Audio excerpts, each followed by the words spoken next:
एक शादी समारोह चल रहा होता है। उसी शादी समारोह में एक बेहद खूबसूरत लड़की इधर उधर चहलकदमी करते हुए घूम रही थी।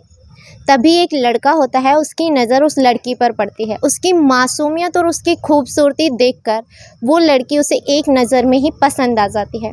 अपने साथ की एक महिला से वो लड़का कहता है कि ये इतनी खूबसूरत और प्यारी सी लड़की कौन है। तो वो महिला कहती है, क्या तुम्हें पसंद है? क्या इससे तुम्हारा विवाह करा दें? इतना कहना था कि वो मुस्कुराकर चला जाता है। घर वालों की बातचीत होती है, पहली नज़र का प्यार होता है। लड़की से भी जब पूछा जाता है, लड़की भी मुस्कुराकर जवाब देती है और शर्मा कर चली जाती है। यहीं से शुरुआत होती है दोनों के विवाह संबंधों की। दोनों का विवाह हो जाता है, शादी हो जाती है। शादी में लड़का बहुत खुश होता है, इतना खुश कि मानो जैसे उसे सब कुछ मिल गया हो। लेकिन जब शादी हो जाती है, शादी के बाद जब उनकी सुहागरात मनती है, तो सुहागरात की सुबह में दूल्हा और दुल्हन दोनों की लाशें उस कमरे में पड़ी हुई थी।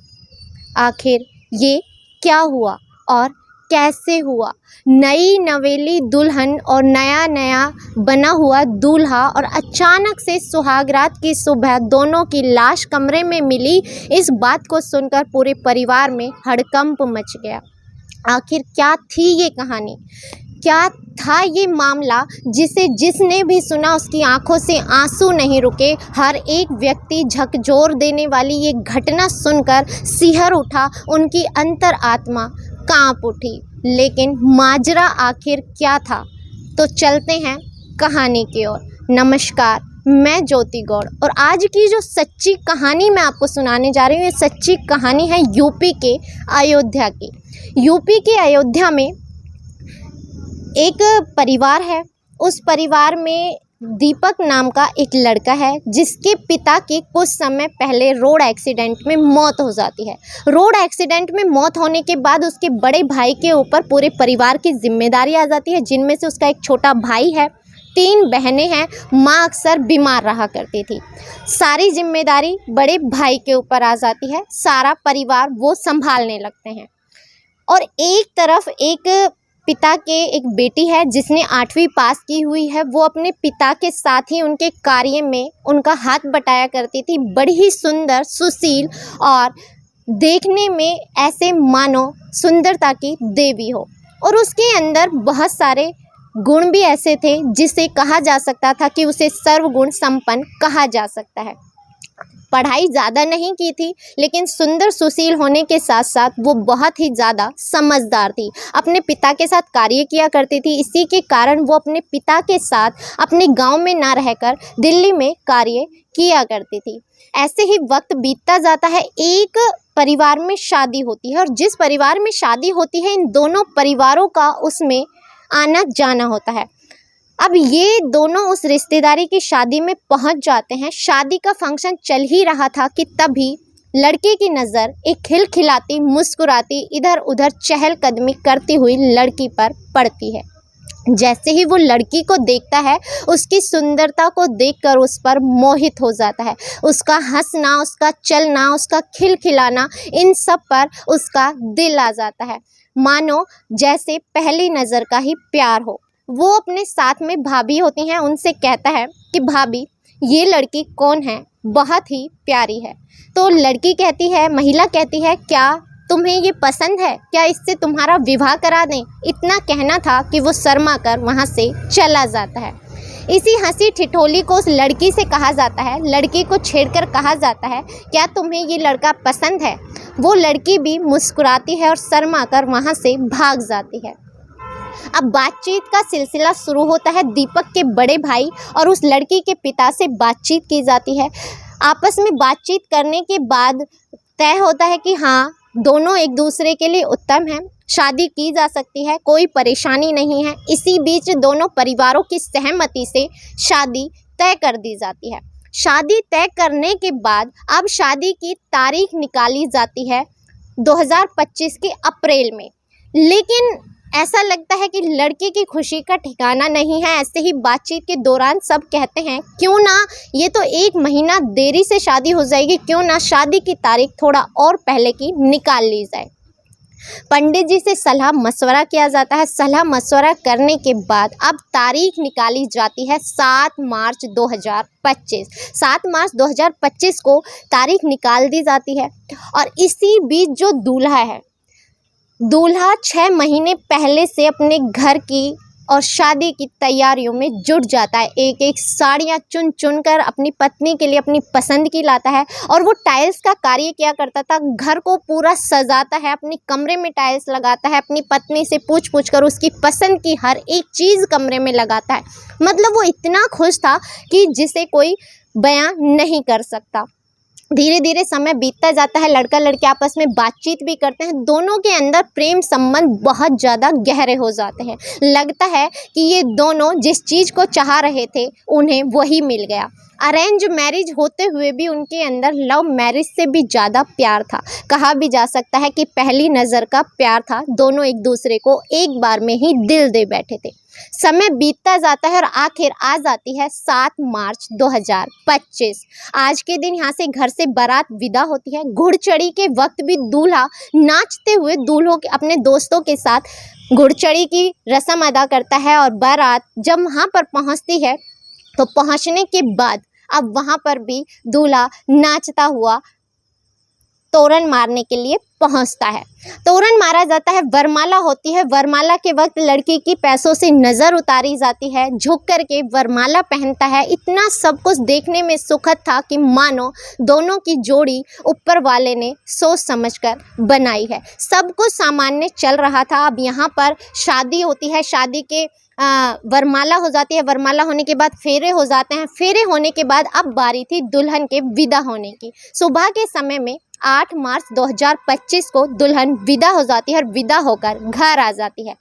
जब घर आ जाती है तो घर आने के बाद जो घर में रस्में होती हैं वो रस्में अदा की जाती हैं। रस्में अदा करने के बाद ऐसे ही पूरा दिन निकल जाता है। मंगल गान चल रहे हैं। सब कुछ होते होते संध्या काल आ जाती है। संध्या को भी कुछ रस्में होती हैं वो पूरी की जाती हैं। और अंत में लगभग 11:30 बजे उन्हें अपने कमरे में जाने के लिए बोल दिया जाता है। भाभियाँ नंदे उसे ठिठोली करते हुए, हंसी मजाक करते हुए उसे सुहागरात की सेज पर ले जा करके बिठा देती हैं और कमरा बाहर से बंद कर देती हैं। और उन्हें छेड़ते हुए कहती हैं कि अब आपका इंतज़ार ख़त्म हुआ, कुछ ही समय में भैया बस आते होंगे। इतना कहकर उनसे हंसी मजाक चल ही रहा था और ये कहकर वो बाहर चली जाती हैं। और लगभग 11:30 से 11:45 के बीच में जो दीपक है वो अपनी नई नवेली दुल्हन के पास कमरे में चला जाता है। अब अंदर वो चला जाता है। अंदर जाने के बाद दरवाज़ा बंद हो जाता है और आज की रात बीत चुकी थी, यानी 8 मार्च।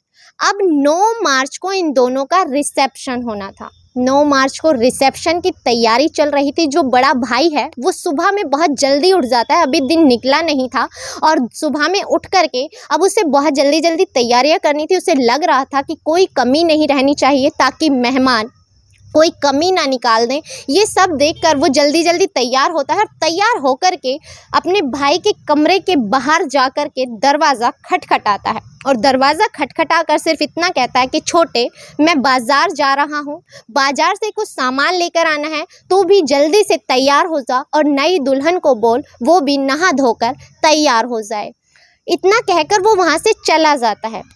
लगभग वो गया होगा 6 बजे के करीब।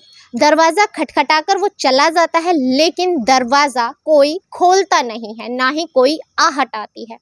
अब वो चले जाते हैं। पास में जो महिलाएं हैं वो भी जाग गई हैं, वो भी जल्दी जल्दी अपने कार्य को करने में लग रही हैं। घर में रिसेप्शन की तैयारी चल रही है, बहुत सारा काम है, मेहमानों का आना जाना लगा हुआ है। इसी बीच में महिलाएं ठिठोली करती हैं कि कितनी देर हो गई, लगभग 1 घंटा पहले जेठ जी ने जगा कर गए, लेकिन ये अभी तक जागे नहीं हैं। आखिर इतना प्रेम कि अभी तक इनका मन नहीं भरा जो कमरे से अब तक बाहर नहीं निकले।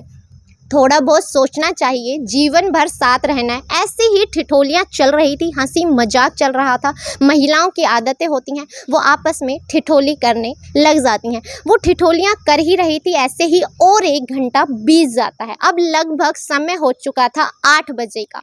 उसके बड़े भाई भी घर आ गए थे। उन्होंने कहा दीपक तैयार हुआ या नहीं, तो उनके घर वालों ने कहा उसने तो अभी तक दरवाज़ा खोला ही नहीं। इतना सुनना था, वो बोलता है अजीब पागल लड़का है, अभी तक इसमें बचपना नहीं गया। इतना कहकर वो किसी कार्य में लग जाते हैं। तभी उनके घर की एक लड़की जाकर के देखती है और देखती है कि क्यों ना मैं झांक कर देखूं खिड़की में, आखिर भैया भाभी तैयार हुए या नहीं, इतना समय हो गया, आखिर अब तो उन्हें आ जाना चाहिए था। वो जैसे तैसे करके किसी खिड़की से झांकने की कोशिश करती है और जैसे ही खिड़की से झांकती है वो जोर से चीखती है और चीख करके बेहोश होकर गिर जाती है। उसका चीख कर बेहोश होकर गिरना था कि आसपास की उसकी जो चीख थी वो घर को चीरते हुए घर के बाहर तक पहुंच जाती है। जब बाहर तक उसकी आवाज़ें पहुंचती हैं तो सब लोग वहां आकर के खड़े हो जाते हैं। उसके ऊपर पानी के छींटे डाले जाते हैं। जैसे ही वो होश में आती है वो सीधा कमरे की तरफ इशारा करती है। हिम्मत करके बड़े भाई ने दरवाजे के अंदर झांक कर देखा तो क्या देखा कि नई नवेली दुल्हन बेड पर बेसुध पड़ी हुई है और उसका भाई दीपक फंदे से लटका हुआ है। मानो काटो तो खून नहीं, आखिर ये हुआ तो हुआ क्या। ये सोचकर वो बड़े हैरान हो जाते हैं। तुरंत पुलिस को फोन लगाया जाता है। मौके पर पुलिस पहुंच जाती है। जैसे तैसे दरवाजा तोड़कर अंदर जाया जाता है और अंदर का नज़ारा देखकर सब दंग रह जाते हैं। नई नवेली दुल्हन बेड पर बेसुध पड़ी हुई है, दूल्हा लटका हुआ है। आनन फानन में उन्हें चिकित्सालय ले जाया जाता है और कहा जाता है आपको जितने पैसे चाहिए हम उतने पैसे देंगे, मगर इन दोनों की जान बचा लो। लेकिन डॉक्टर कहते हैं कि आपको आने में बहुत देर हो गई, हम इन्हें नहीं बचा सकते, ये दोनों अब इस दुनिया में ही नहीं है। इतना सुनना था कि घर में मातम पसर जाता है। अब पोस्टमार्टम के लिए लाश भेज दी जाती है। पता चलता है कि लड़की का गला दबाकर हत्या की गई थी और जो दीपक था वो फांसी के फंदे पर लटक गया था। अब लोग समझ नहीं पा रहे थे कि आखिर ये दोनों इतना खुश थे, दोनों अपनी शादी को लेकर इतने एक्साइटेड थे, इतना समय हो गया था और ये अपनी शादी के लिए इतनी तैयारियां करने के बाद, दोनों में इतना प्रेम संबंध होने के बाद आखिर क्या वजह रही जो इन दोनों को ये कदम उठाना पड़ा। लेकिन कमरे के अंदर का सच कोई नहीं जानता था। पुलिस फिर भी अपनी तरफ से तफ्तीश करती है, पूछने की कोशिश करती है तो घर वालों का जवाब था दोनों का एक तरह से प्रेम विवाह था, काफी समय से बात कर रहे थे और दोनों अपनी शादी से बहुत खुश थे। अब पुलिस जैसे तैसे जांच करने की कोशिश करती है तो कमरे में कुछ नहीं मिलता। जो लड़की थी वो अपना मोबाइल नहीं लेकर आई थी, लेकिन लड़के के मोबाइल में एक मैसेज मिलता है। मैसेज उसने अपने ही मोबाइल से दूसरे मोबाइल यानी दूसरे नंबर पर भेजा हुआ था। अब ये जब मैसेज वो पढ़ते हैं तो पढ़कर पुलिस वाले चौंक जाते हैं और वहीं से एक कहानी जन्म लेती है। पता नहीं वो कहानी क्या थी क्या नहीं, लेकिन उस मैसेज में कुछ ऐसा लिखा हुआ होता है जिसमें लड़के ने खुद अपने आप को मैसेज किया था, किसी लड़के का नाम लेकर उसमें मैसेज करके अपने आप को सेंड करके वो अपनी पत्नी को दिखाता है। वहीं से पुलिस ने ये अनुमान लगाया कि शायद कुछ ऐसा रहा होगा। तो वो कहानी कुछ ऐसी होती है कि दीपक अपने ही फ़ोन से दूसरे नंबर पर मैसेज करता है। मैसेज करके अभी 11:30 से 12 बजे के बीच वो लोग बैठे थे। वो अपनी दुल्हन को दिखाता है और वो कहता है कि ये सब क्या चल रहा है, तुम मेरे पीठ पीछे धोखा दे रही हो, मेरे मोबाइल में तुम्हारे नाम से आखिर ऐसे ऐसे मैसेज कैसे आ रहे हैं। यहीं से दोनों के बीच बातचीत का सिलसिला शुरू होता है। इसी बीच शायद लड़की ने अपनी पुरानी ज़िंदगी की कुछ कहानियाँ उसके सामने रखी होंगी। इसी बीच दोनों के बीच जिद बहस हुई होगी उसी मैसेज को लेकर। आपस में उन दोनों के बीच क्या वार्तालाप हुआ ये सिर्फ अनुमान लगाया जा सकता है। शायद यही रहा होगा कि लड़की ने अपनी सफाई में कुछ बातें कही होंगी, कुछ पुराने पन्ने खोले होंगे और वही पुराने पन्ने शायद रास नहीं आए और लड़के ने गुस्से में आकर लड़की का गला दबा दिया। बताया जाता है कि उन दोनों की मौत के बीच लगभग आधे घंटे का अंतर था। इसी से अनुमान लगाया गया कि जब उसने लड़की का कत्ल कर दिया तो उसके बाद उसे अफसोस हुआ होगा और इसी अफसोस के कारण दीपक ने भी फांसी लगाकर खुदकुशी कर ली। ये सारी चीजें सिर्फ अनुमानिक तौर पर थी, वरना ये नहीं पता कि सुहाग रात के कमरे के अंदर आखिर हुआ क्या था। इस कहानी को सुनाने का उद्देश्य आपको दुखी करना, परेशान करना या आपकी भावनाओं को ठेस पहुंचाना नहीं है, बल्कि आपको सचेत करना है, जागृत करना है कि कभी कभी अगर हम किसी के साथ विवाह कर रहे हैं तो विवाह के बाद हमारी पिछली ज़िंदगी में हमारे साथ क्या हुआ ये मायने नहीं रखता। अगर लड़का और लड़की एक दूसरे के प्रति वफ़ादार हैं तो उनके पुराने ज़िंदगी के पन्नों को हमें नहीं खोलना चाहिए, उसके पीछे उसकी ज़िंदगी के नज़रिए को नहीं देखना चाहिए।